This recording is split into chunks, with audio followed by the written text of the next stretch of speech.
Police shot a girl in a pool because she refused to let him swim. She was the police chief's daughter. Hello, everyone. Before we begin today's video, I need your help. We've noticed that the channel is losing traction, and subscribing is one of the best ways you can help us. It's quick, free, and allows us to continue bringing you great content. Your support means everything. Let's keep this channel growing collectively.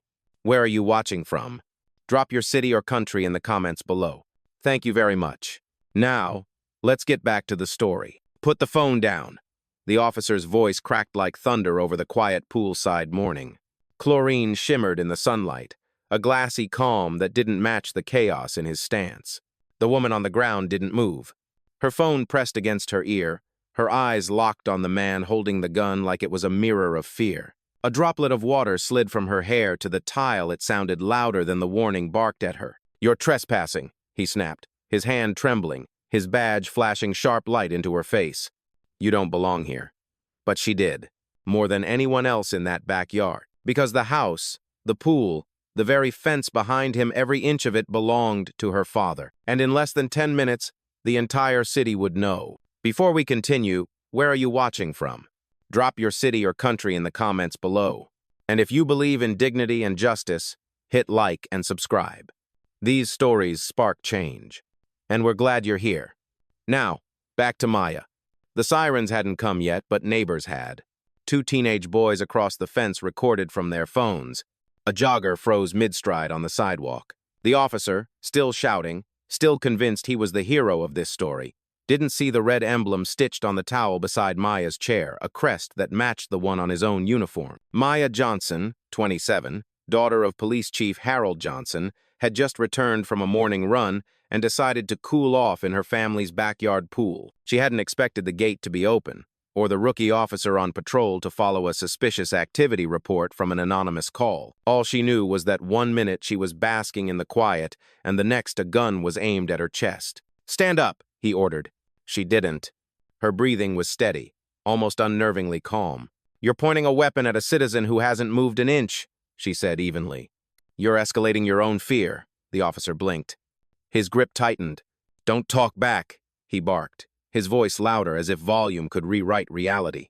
Maya's phone call was still active. On the other end, a voice crackled. "Maya, what's happening?" It was her father's deputy chief, the one man who knew her routine. "You tell me," she said softly, her tone razor, sharp under control. The man's eyes widened as he noticed the call ID glowing on her screen times Chief's Office asterisk. His jaw slackened, the power dynamic collapsing in slow motion. But Maya didn't move. She wanted him to sit in that silence, to feel the weight of what it meant to point a gun at a woman whose only threat was existing in her own skin, in her own home. Somewhere nearby, a neighbor whispered, "Is that her house?" The rookie didn't answer. The tremor in his hand betrayed him before his words could. Maya finally lowered her phone, eyes locked on him, voice low enough to make the whole world lean closer. "You're aiming at the wrong target, officer. The real danger isn't me, it's what made you pull that trigger in your head before you even saw who I was."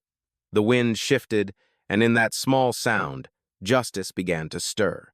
The sound of a police radio broke through the humid air, sharp and metallic. Officer Grant's voice, still unsteady, crackled through his shoulder mic. "Dispatch, I need backup at Hawthorne and Ridgeview. Possible trespasser at the Johnson residence." The words left his mouth before his mind caught up with the reality of what he was saying. Because across from him, standing ankle-deep in the clear blue water, was not a criminal. It was Maya Johnson, the daughter of the man who signed his paychecks. Maya took one slow breath, her voice calm but edged with something heavy, deliberate, like the click of a safety latch. "You just called in a false report," she said. "Do you understand what that means, officer?" Grant hesitated, eyes darting toward the backyard gate as if the world could still be rewound if he just left fast enough. But it was too late. The gate opened with a metallic creak. Another patrol car pulled up out front, and a second officer stepped in, hand already near his holster. He was older, heavier, seasoned. "What's going on here?" he asked. Grant straightened immediately, tone defensive. She refused to comply, said this was her property. The older officer's brow furrowed. "And did you verify that?" Grant swallowed hard but said nothing. Maya stood silent, phone still in her hand, the call still live. On the other end, Deputy Chief Ross's voice was clear. Maya, we have units en route. Do not move. Do not hang up. She looked toward the house, her father's house, the one with a framed Medal of Valor hanging over the fireplace, the one whose front door had welcomed half the department for barbecue weekends and holiday dinners, and yet here she was, being treated like an intruder. The thought did not break her, it refined her. You are on my father's property, she said softly, each word landing like a measured strike. If you had asked instead of assumed, we would not be here. The older officer glanced at her ID on the pool chair, at the open gate, then back to Grant. His face hardened. Grant, lower your weapon. Now. The command carried weight, not volume. Grant's hand trembled as he holstered the gun, his jaw locking tight with shame he did not yet understand. Maya did not gloat. She did not move. Her silence was the discipline she had inherited from her father. A neighbor shouted from across the fence, "That's Chief Johnson's daughter." Another voice followed. "You pointed a gun at her?" The tension that had been confined to the backyard spilled outward like heat rising off asphalt. Grant's radio chirped again, a dispatcher's voice cutting through the static. "Be advised, Chief Johnson is en route to your location." Maya's expression did not change, but her eyes did. There was no triumph there, only the quiet ache of déjà vu. Because this was not the first time she had been mistaken for less than she was. She remembered being 17, pulled over 3 blocks from home, watching an officer's flashlight trace the same fear over her skin. Her father had arrived that night too, in full uniform, demanding names. But what stayed with her was not his fury, it was his silence afterward. The way he stared at his badge like it was both armor and guilt. Now, years later, the story had circled back. Grant stepped forward slightly, voice trembling. "Ma'am, I did not know." She cut him off gently but firmly. "That is the problem. You never know until it is too late." The second officer looked down, then spoke quietly into his mic. "Cancel backup. Situation is under control." Maya finally stepped out of the pool, water gliding off her skin in slow motion under the morning Sunday. Her tone was steady, her dignity unbroken. "You just aimed a weapon at the chief's daughter," she said. "But worse, you aimed it at a citizen who did nothing wrong."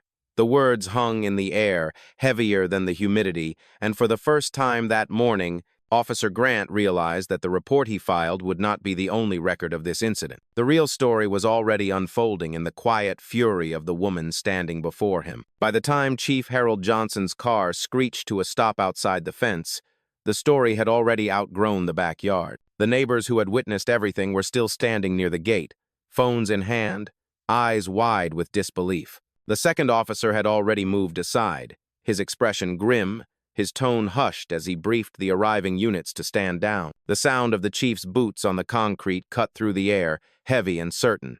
He did not shout. He did not ask questions.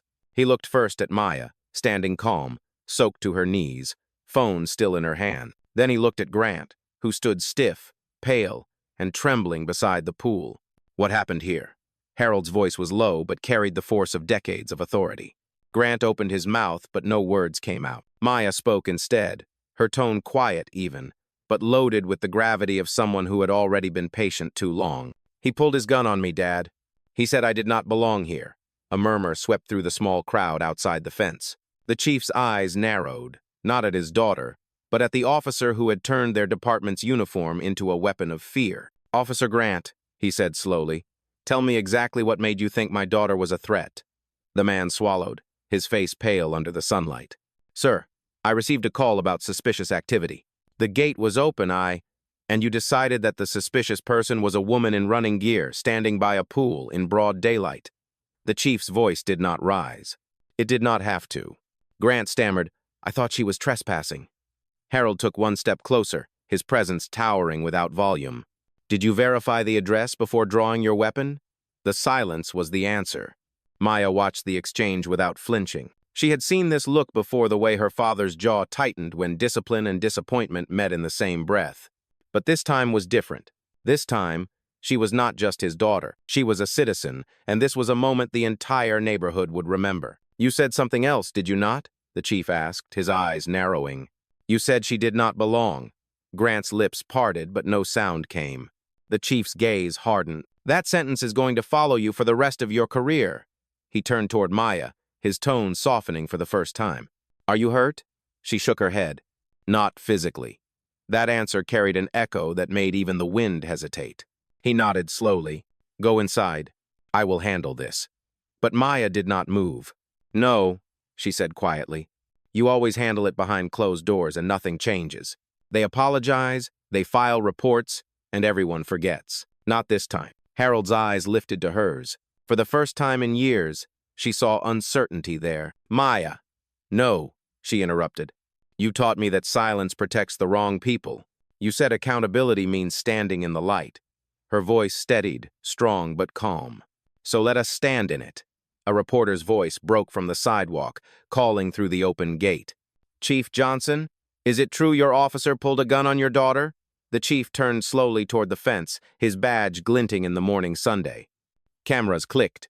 Phones recorded. Grant looked like he wanted the ground to open beneath him. Harold exhaled once, heavy and deliberate. Yes, he said. It is true, and this department will answer for it.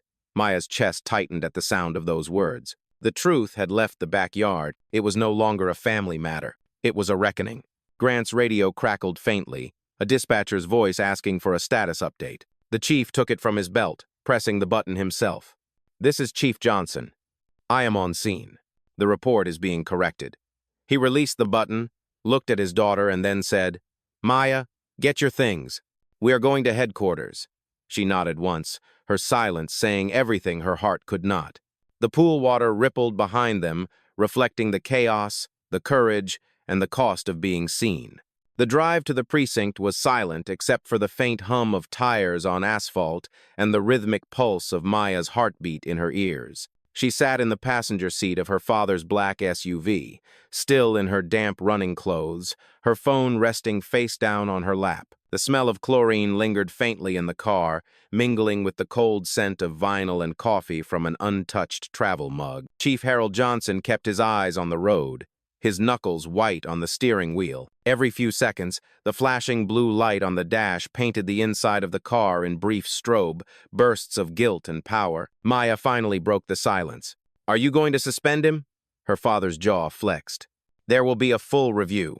She looked at him, the corner of her mouth tightening.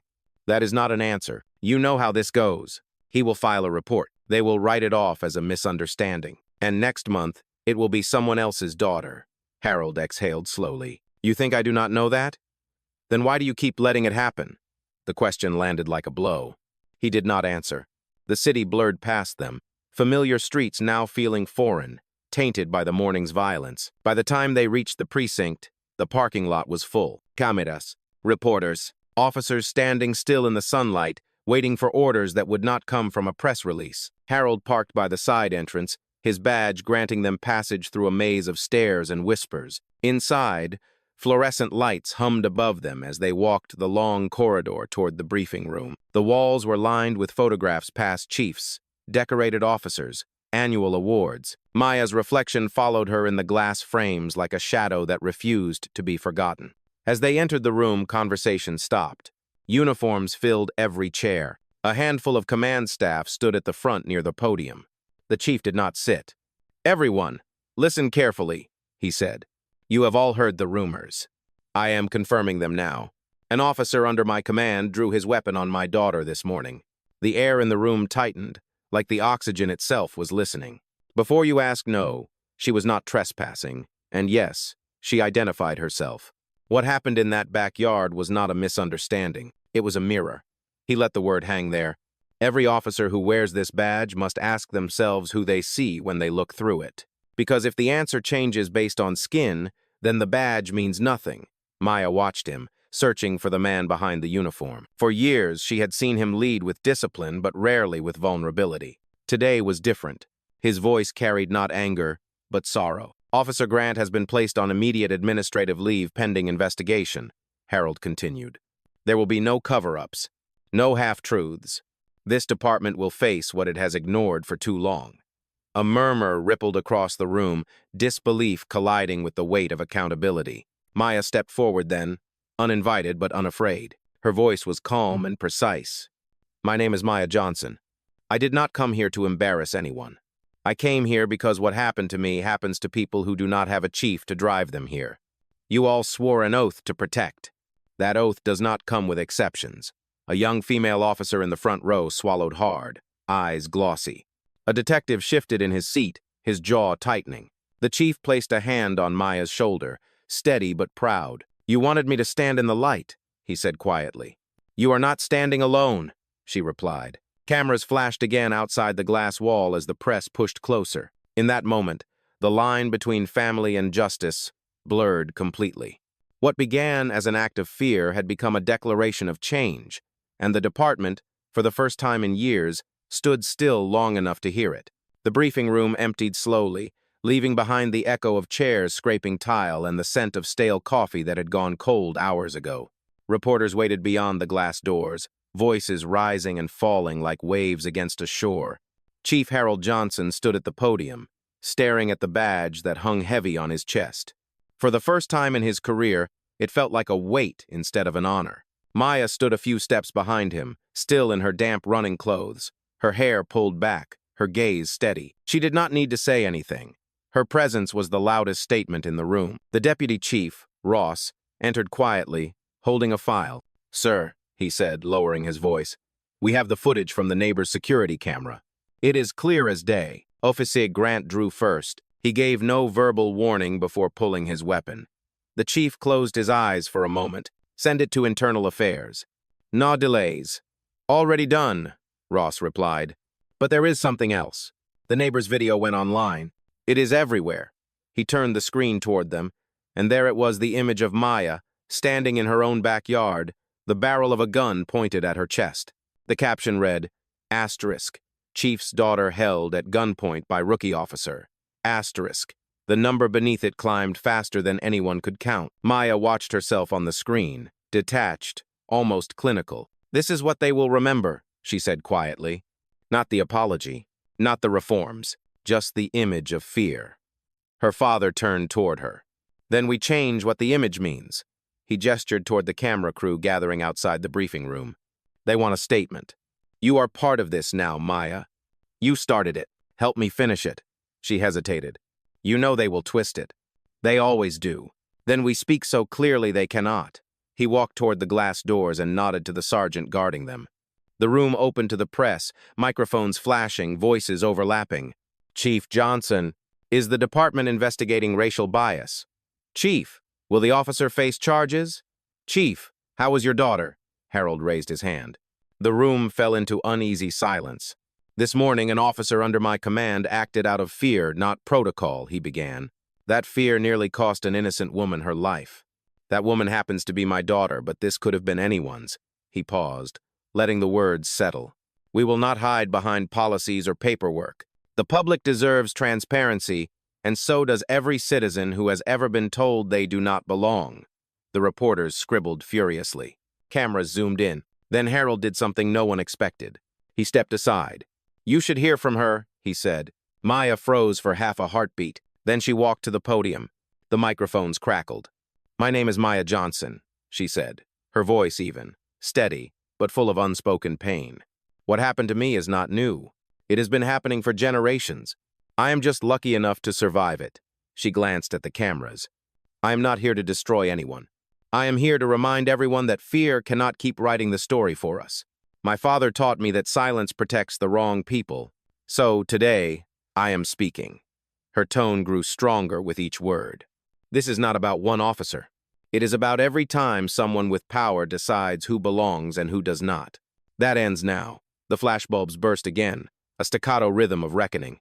The chief's eyes glistened, pride and sorrow tangled together. Ross stood silently near the door, realizing that what had begun as a scandal had become a movement. Outside, the city's skyline shimmered beneath the noon sun, and for the first time in years, the reflection in the badge on Harold's chest looked like truth instead of tradition. Maya stepped down from the podium, calm but unyielding, knowing that the real fight was only beginning. By the time the press conference ended, the precinct was no longer a building of authority. It was a battleground of truth. Reporters clustered outside like a sea of lenses and microphones, their questions overlapping into chaos. Chief Harold Johnson and his daughter stepped into the sunlight together, side by side, every camera trained on them.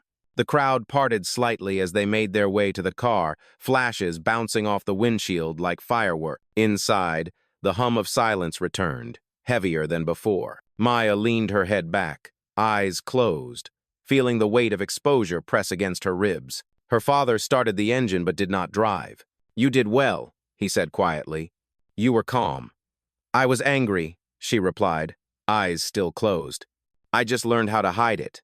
He looked at her, guilt shadowing the lines of his face. "You should not have to." She opened her eyes, turning to him. "But I do. You taught me that too." He exhaled through his nose, a tired sound that carried years of unspoken regret. Anger without direction is destruction. You gave it direction. She almost smiled, but did not. Her phone buzzed. The notification count was endless. Videos, interviews, hashtags. The world was watching. She turned the screen toward her father. "Look, they are calling it the backyard incident. Some are defending him.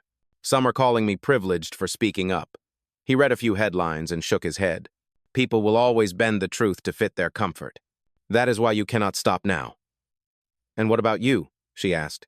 "What are you going to do when the board starts asking why your own officer thought your daughter was a threat?" He looked forward, his hands gripping the steering wheel. "I am going to tell them the truth," he said. "I am going to tell them I failed to fix a culture that rewards fear." They drove in silence through the city, past murals of unity painted over brick walls that still remembered division.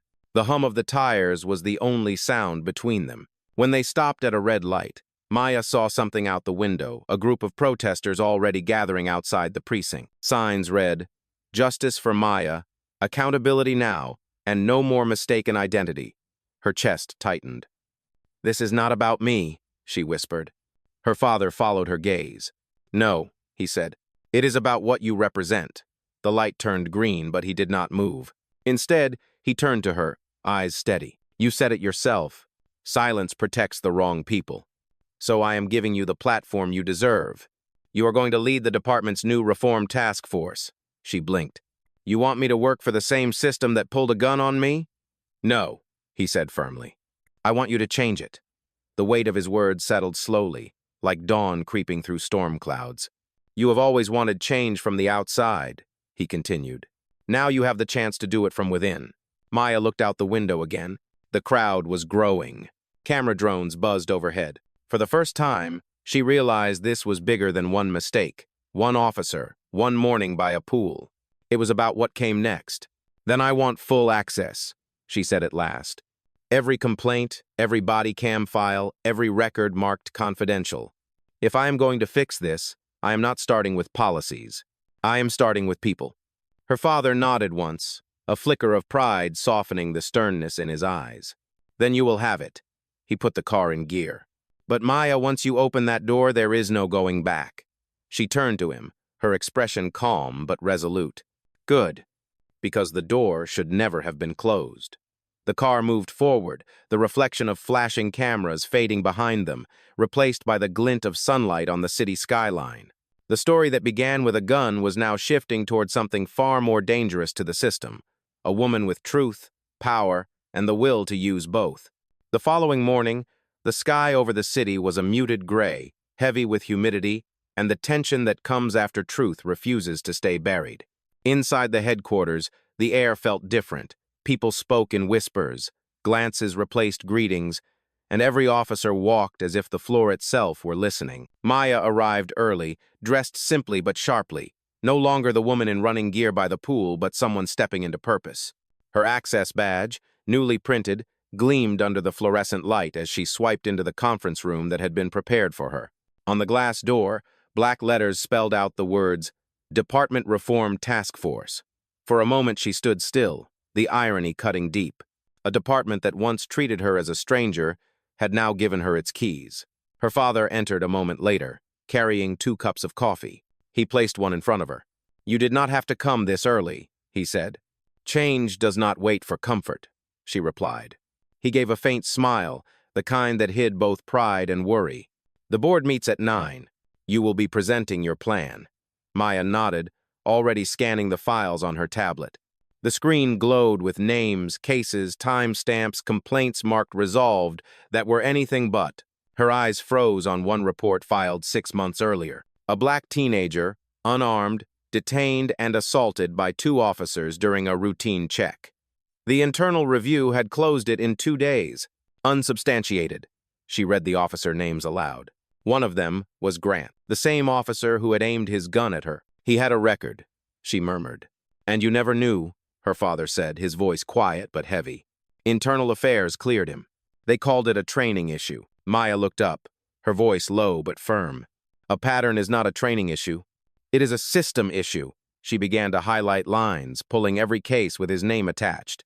Each one carried the same coded language.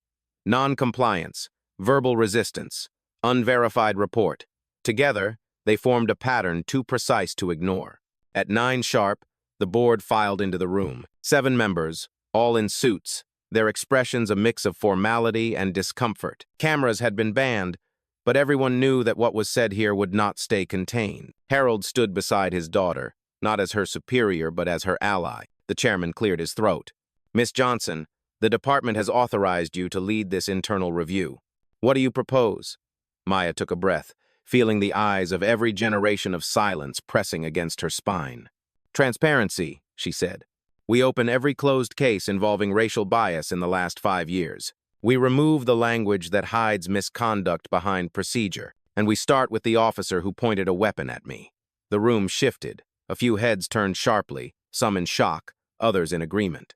One board member, a woman in her 50s, leaned forward. Are you sure you want to begin with that case? It is personal. Maya met her gaze. That is exactly why it matters. If accountability does not start where it hurts, it does not start at all. Her father watched her with quiet awe, the same look he once had when she took her first steps. The chairman nodded slowly. Approved. You will have full authority to access internal data and staff records. But Miss Johnson, understand that this will not be easy. People will resist. Maya closed her tablet and stood. They should. That means we are finally doing something right. As the meeting adjourned, the board members filed out, murmuring among themselves. Harold lingered by the door. You just drew a line between 2 worlds, he said. Good, she answered. Maybe now they will see where they stand. Outside, thunder rolled in the distance, faint but steady, like the drumbeat of change on its way. Maya looked through the glass wall at the officers moving in the hallway, each step echoing with the possibility that the next headline might not be about tragedy, but transformation. The rain began just as Maya stepped out of the boardroom. It was not the kind that came with thunder or lightning, but the kind that lingered, soft and relentless, like the truth she had just unleashed. The city outside was gray, washed clean of its morning noise, and yet she could feel the tension humming beneath its quiet surface. Inside headquarters, her name was now spoken in 2 tones, admiration and fear. Some saw her as a reformer, others as a threat. She walked down the hall, her heels clicking against the tile, the sound sharp in the silence that followed her. On her tablet, the files continued to multiply. The deeper she went, the uglier the pattern became. Complaints that were marked unfounded, reports rewritten to protect reputations, and emails flagged as confidential that told an entirely different story. It was not one bad officer. It was an entire network of complacency woven into the department's fabric. Her chest tightened as she scrolled through another case, a young man named Devin Brooks, 19 years old, detained without cause 2 years earlier by Grant and another officer. The report said he resisted arrest. The footage, buried deep in the archives, told a different truth. He was scared and compliant, hands visible, voice shaking. Maya's stomach turned. The timestamp matched the night her father had attended a gala across town, giving a speech about integrity in law enforcement. The hypocrisy made her blood run cold. She closed the tablet and stared out the window, rain streaking down the glass like the memory of everything she had ignored before. A knock came at the door. It was Deputy Chief Ross. You might want to see this, he said, holding out a folder.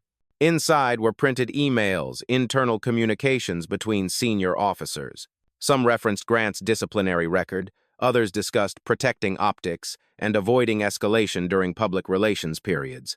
Maya's voice dropped to a whisper. They knew. Ross nodded grimly. They always know.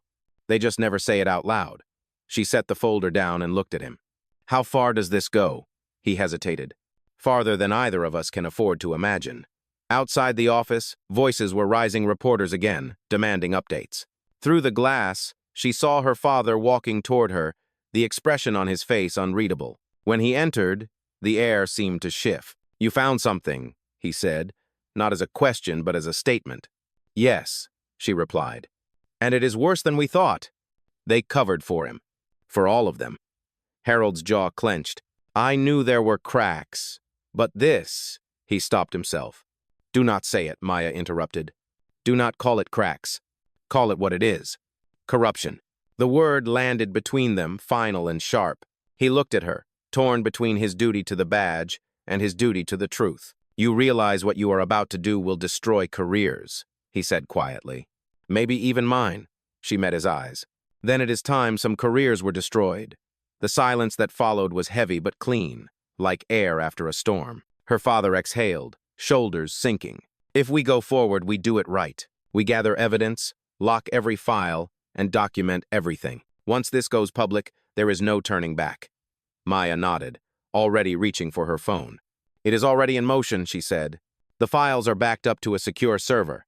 The truth is no longer just in our hands." Her phone buzzed a message from an unknown number. She opened it, her eyes narrowing. It was a screenshot of her own presentation from the board meeting, already leaked online. Underneath, a caption read, "Asterisk Chief's daughter declares war on police department."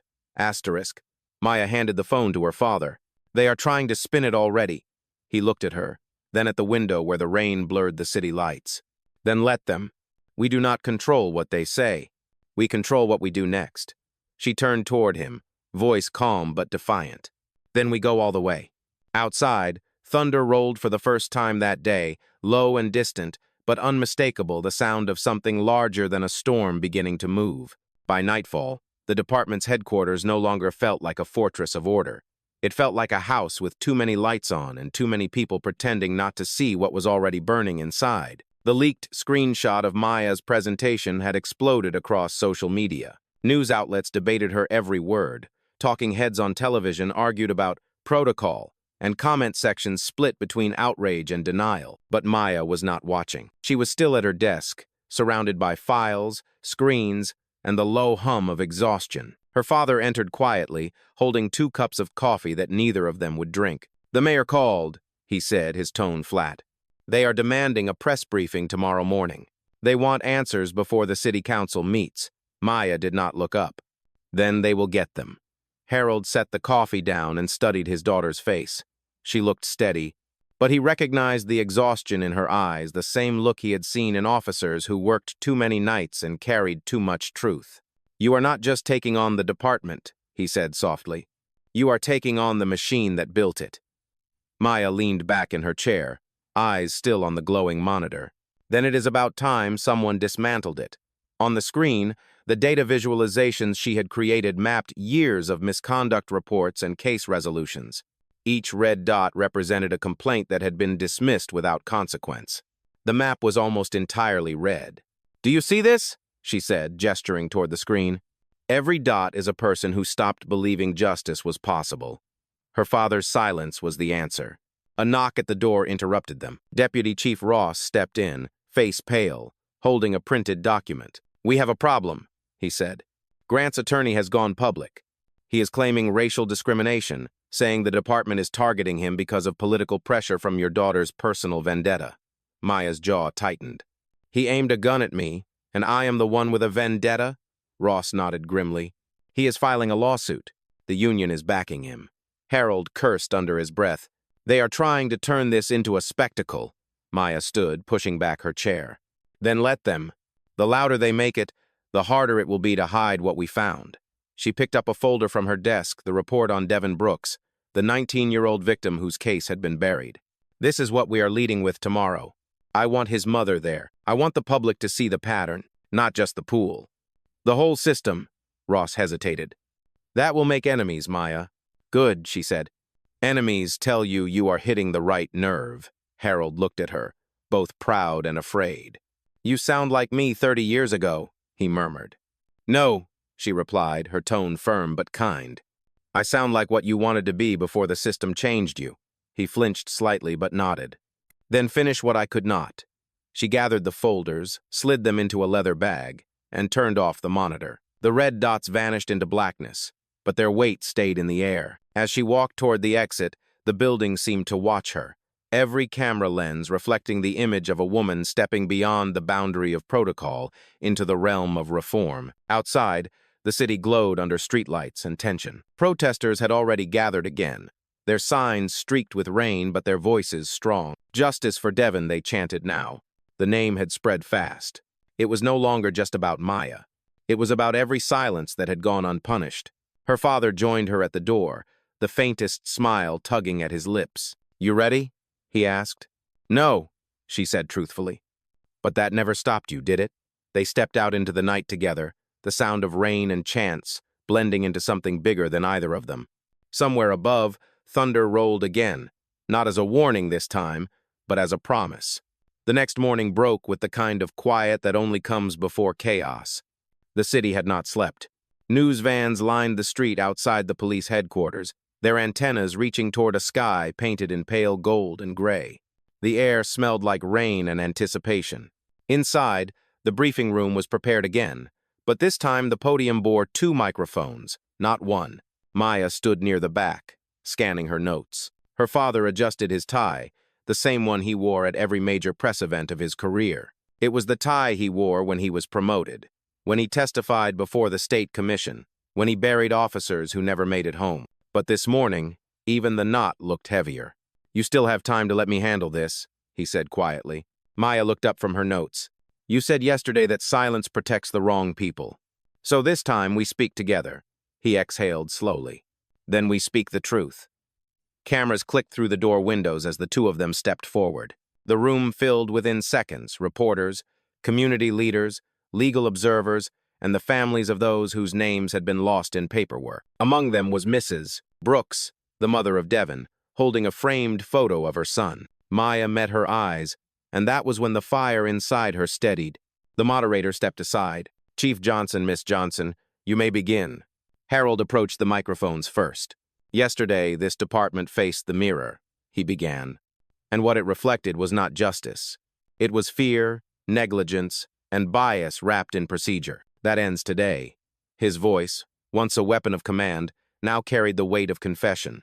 "We have reopened every closed case connected to Officer Grant and several others. Independent oversight will lead the investigation. Any officer found complicit in misconduct or cover-up will face termination and legal action." Gasps filled the room. Reporters scribbled. The sound of camera shutters was like rain hitting glass. Then Harold stepped back.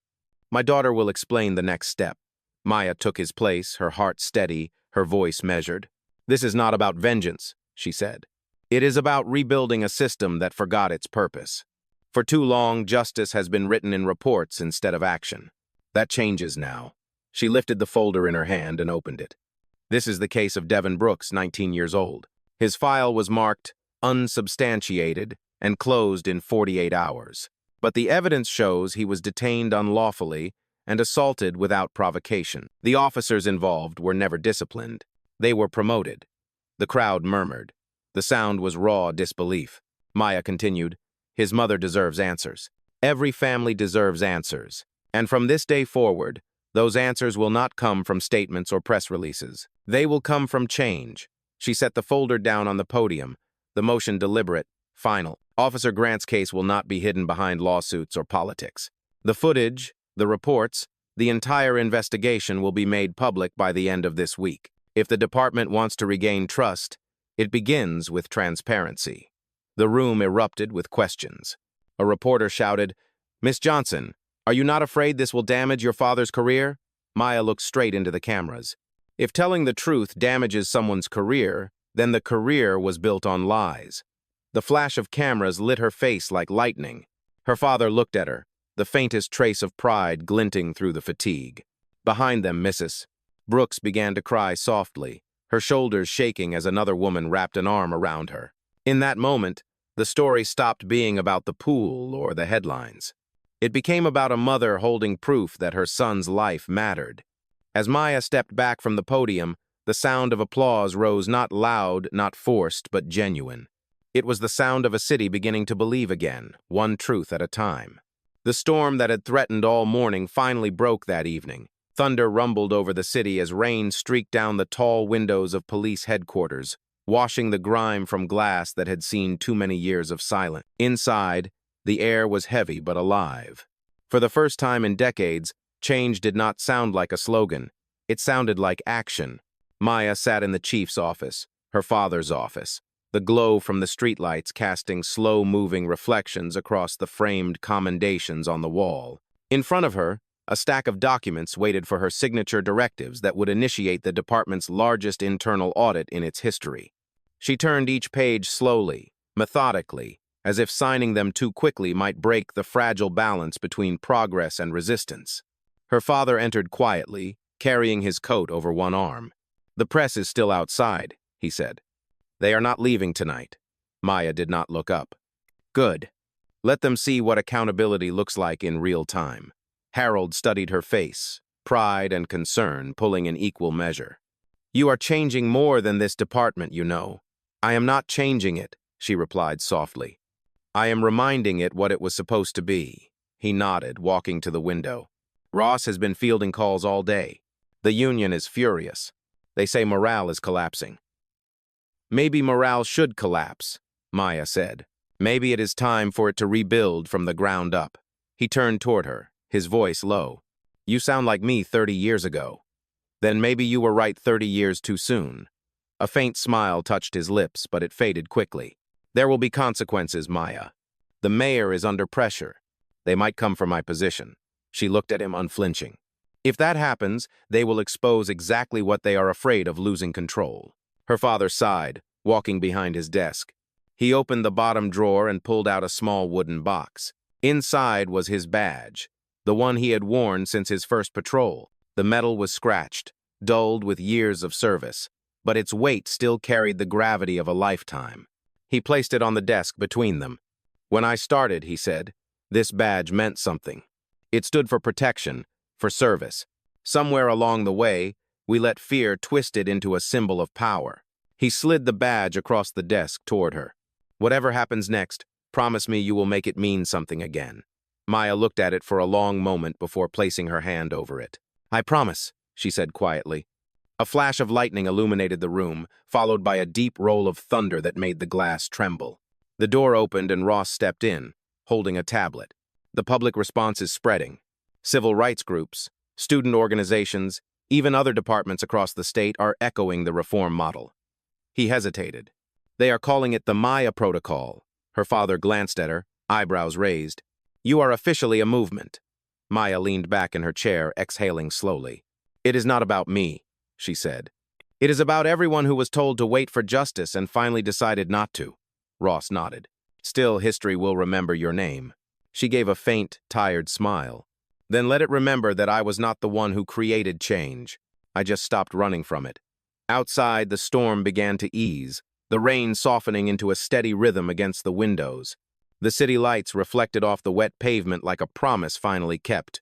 Inside the office, father and daughter stood side by side, not as a symbol of authority, but as proof that power and accountability could exist in the same room. For the first time since the pool, Maya allowed herself to breathe without restraint. Justice had finally stepped out of the shadows, and this time, it was not going back. Morning returned like a slow confession. The storm had passed, leaving the streets glistening and the air heavy with the scent of rain and asphalt.